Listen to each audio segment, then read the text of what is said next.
जो कहानी मैं आज आपको सुनाने जा रही हूँ वो है जादुई आईने के बारे में। तो चलो शुरू करते हैं इस कहानी को। दोस्तों, अगर अभी तक आपने हमारे चैनल को सब्सक्राइब नहीं किया तो हमारे चैनल को सब्सक्राइब कर लें और बेल आइकन पे प्रेस कर लें ताकि हमारे आने वाली हर नई वीडियो का नोटिफिकेशन आपको सबसे पहले मिल सके। बहुत समय पहले की बात है। राधापुर नामक गांव में पूनम अपनी सौतेली बहन मिश्का और सौतेली माँ के साथ रहा करती थी। पूनम का रंग दूध जैसा सफेद था, जिस कारण वो बहुत सुंदर लगा करती थी, जबकि पूनम की सौतेली बहन मिश्का, जिसका रंग बहुत ही काला था, जिस कारण वो बहुत बदसूरत लगा करती थी। मिश्का और इसकी माँ का व्यवहार पूनम के साथ बिल्कुल भी अच्छा नहीं था। वो दोनों पूनम के साथ नौकरों जैसा व्यवहार किया करती थीं और दिन भर इससे घर के काम करवाती। साथ ही साथ पूनम गांव की जमीनों में भी खेती बाड़ी का काम किया करती थी, क्योंकि पूनम ने अपना घर खुद चलाना था। इसी तरह एक दिन पूनम की सौतेली माँ इसे आवाज देती है और कहती है, ए कलमोही किधर मर गई है? जरा इधर आ, मेरी बात सुन। जी माँ जी, क्या हुआ? अरे माँ जी की बच्ची, खेतों में काम करने से जो तू पैसा लेकर आती है, इससे मेरा पेट सही तरह से भर नहीं पाता। अब तू ऐसा कर कि गांव के सेठ के घर में साफ सफाई का काम भी शुरू कर दे, ताकि पैसा दुगना आने लगे और मैं पेट भरकर खाना खाऊं। तुझे तो पता ही होगा, मिश्का तो मेरी लाडली बेटी है, इसलिए मैं इससे तो कोई काम करवा नहीं सकती। इसलिए चल तू ही काम पर लग जा। पूनम, जो कि बहुत ही संस्कारी थी, वो बिना कुछ कहे गांव के सेठ के घर चली जाती है और वहां पर साफ सफाई का काम मांगने लगती है। तभी सेठ जी की पत्नी पूनम से कहती है, अरे अरे, तुम इतनी छोटी लड़की हो, तुम्हें तो अभी पढ़ाई लिखाई करनी चाहिए और तुम हो के मेरे घर में काम मांगने आई हो। परंतु मैंने तो सुना है कि तुम गांव की जमीनों में भी काम करती हो, फिर भी तुम्हें साफ सफाई का काम चाहिए। जी सेठानी जी, क्योंकि मेरे माता पिता का देहांत हो गया है, जिस कारण मैंने अपनी सौतेली माँ और सौतेली बहन का पालन पोषण भी करना है। सेठानी समझ जाती है कि सौतेली माँ का मामला है, फिर वो बिना कुछ कहे पूनम को अपने घर काम दे देती है। फिर पूनम अपने घर वापस लौट आती है और अपनी सौतेली माँ को बताने लगती है कि आज इसे सेठ जी के घर में भी काम मिल गया है। तभी पूनम की सौतेली माँ कहती है, ए भगवान, मुझे लगता है अब मेरे दुख भरे दिन चले गए। अब तो मैं जी भर के खाना खाऊंगी। जरा देख तो सही मेरी बेटी मिश्का की क्या हालत हो गई है। इसका रंग कितना फीका पड़ गया है, इतने दिनों से पेट भर के खाना जो नहीं खाया। इसी तरह अगली सुबह से पूनम अपने काम पर जाने लगती है। पूनम दिन भर सेठानी के घर में काम किया करती और जब शाम के समय वो वापस लौटती तो घर का सारा काम भी इसे करना पड़ता। परंतु कभी कभार बहुत ज्यादा थक जाने के कारण वो काम नहीं कर पाती थी, जिस पर इसकी सौतेली माँ इस पर खूब अत्याचार करती और इसे खूब मारती थी। इसी तरह दिन बीतते जाते हैं और पूनम पर इसकी सौतेली माँ का अत्याचार रोज रोज बढ़ता जाता है, जिस कारण वो बहुत थक जाती है और एक दिन अपने कमरे में जोर जोर से रोने लगती है और कहती है, ए भगवान, आखिर मेरा क्या दोष था? मैं दिन भर इतना मेहनत करके इतना पैसा कमाती हूँ, वो भी अपनी सौतेली माँ और सौतेली बहन पर ही लुटा देती हूँ, परंतु फिर भी ये दोनों मुझ पर इतना अत्याचार करते हैं, आखिर मैं कहाँ जाऊँ? इसी तरह एक दिन पूनम की सौतेली माँ की तबीयत भी अचानक से खराब हो जाती है और अगले दिन वो भी भगवान से जा मिलती है, जिस कारण मिष्का बहुत रोती है। तभी पूनम मिष्का को शांत करवाते हुए कहती है, अरे बहन, तुम रो नहीं, मैं हूँ ना तुम्हारे साथ। अरे तुम्हारे होने से क्या होता है, मेरी माँ तो मुझे छोड़कर चली गई। ये सब तुम्हारे कारण हुआ है, क्योंकि तुम तो चाहती यही थी कि मैं और मेरी माँ इस घर में ना रहें। परंतु अब तो मेरी माँ भी इस दुनिया से चली गई है और अब तुम भी मुझे इस दुनिया से भेजना चाहती हो, इसलिए मुझसे ये झूठी मोहब्बत का ढोंग रचाना छोड़ दो, क्योंकि तुम्हारे इस नाटक में मैं तो फंसने वाली नहीं हूँ।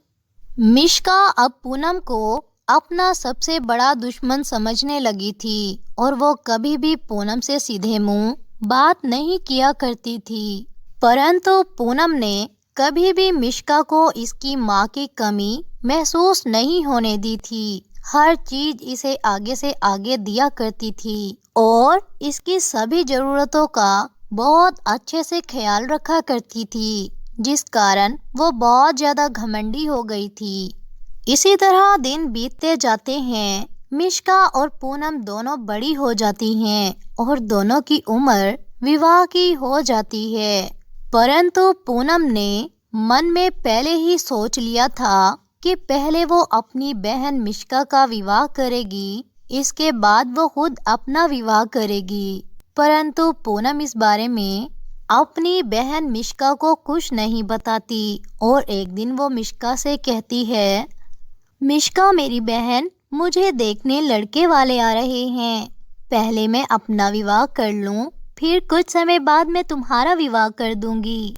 अरे हाँ हाँ मैडम, पहले तो तू अपना ही विवाह रचेगी, क्योंकि तुझे बहुत जल्दी है ना। जब ये बात मिष्का को पता चलती है तो इसे बहुत गुस्सा आता है और वो एक दिन जिस समय पूनम अपने काम पर चली जाती है तो वो पूनम की ब्यूटी क्रीम में एक खतरनाक किस्म का केमिकल मिला देती है, जो चेहरे को बिल्कुल जला देता था। बस फिर क्या था, जैसे ही पूनम इस ब्यूटी क्रीम को अपने चेहरे पर लगाती है तो इसके सारे चेहरे पर दाग धब्बे हो जाते हैं और इसका चेहरा बुरी तरह से जल जाता है। पूनम ये देखकर बहुत रोने लगती है और कहती है, आज तो मिष्का को देखने लड़के वाले आ रहे थे।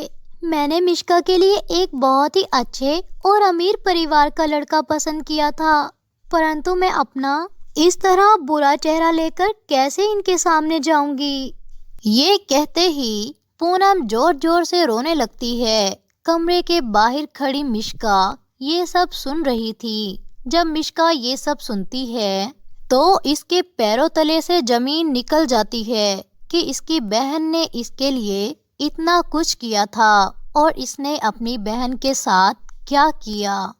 ये सोचकर मिष्का की आंखों में आंसू आ जाते हैं और वो अपने गांव के पास वाले जंगल में रहने वाली जादूगरनी के पास जाती है और इसे अपनी सारी गलती बताने लगती है। तभी वो जादूगरनी इसे कहती है, वैसे तो तुमने अपनी बहन के साथ बहुत बुरा किया और इसने तुम्हारे बारे में बहुत अच्छा किया, परंतु तुम्हें अपनी गलती का पछतावा हो गया। ये भी अच्छी बात है, परंतु मैं तुम्हें एक जादुई आईना देती हूँ। जब तुम्हारी बहन पूनम इसमें निहारेगी तो इसका चेहरा पहले जैसा सुंदर हो जाएगा और अगर तुम भी इसमें निहारना चाहो तो निहार सकती हो, परंतु तुम भी अगर इसमें निहारोगी तो तुम भी बहुत सुंदर हो जाओगी। इस तरह मिष्का इस जादूगरनी का धन्यवाद करके इस जादुई आईने को लेकर अपने घर आ जाती है और अपनी बहन पूनम को इस आईने में निहारने का कहती है। जब पूनम इस आईने में निहारती है तो इसका चेहरा पहले जैसा सुंदर हो जाता है, जिसे देखकर पूनम बहुत खुश हो जाती है। इसके बाद मिष्का जब आईने में निहारती है तो मिष्का भी पहले से ज्यादा सुंदर हो जाती है। तभी मिष्का रोने लगती है और रोते हुए सारी बात अपनी बहन पूनम को बताने लगती है। तभी पूनम कहती है, अरे मेरी प्यारी बहन, तुम्हें तुम्हारी गलती का एहसास हो गया, मेरे लिए इतना ही काफी है। परंतु अब तुम्हें चिंतित होने की कोई जरूरत नहीं, और तुमने भी तो मेरे लिए इतना कुछ किया है और मैं पहले जैसी सुंदर हो गई हूँ, तो इससे भला और क्या हो सकता है। इसी तरह थोड़े समय बाद वो जादुई आईना वहाँ से गायब हो जाता है। कुछ समय बाद मिश्का को देखने लड़के वाले आते हैं और वो मिश्का की सुंदरता को देख इसे अपने बेटे के लिए पसंद कर लेते हैं। तभी लड़के की माँ कहती है, अरे पूनम बेटा, मैं तो कहती हूँ तुम भी अपना विवाह कर लो। मैंने अपने 2 बेटों का विवाह एक साथ करना है। मैं चाहती हूँ तुम दोनों बहनें एक ही घर में देवरानी जिठानी बनकर आ जाओ। बस इससे ज्यादा अच्छी मेरे लिए और क्या बात हो सकती है। इस तरह दोनों बहनों का एक ही परिवार में रिश्ता तय हो जाता है और दोनों बहनों का धूमधाम से एक अमीर परिवार में विवाह हो जाता है, जिसके बाद दोनों बहनें मिलजुल कर खुशी खुशी अपना जीवन जीने लगती हैं। दोस्तों, अगर अभी तक आपने हमारे चैनल को सब्सक्राइब नहीं किया तो हमारे चैनल को सब्सक्राइब कर लें और बेल आइकन पे प्रेस कर लें, ताकि हमारे आने वाली हर नई वीडियो का नोटिफिकेशन आपको सबसे पहले मिल सके।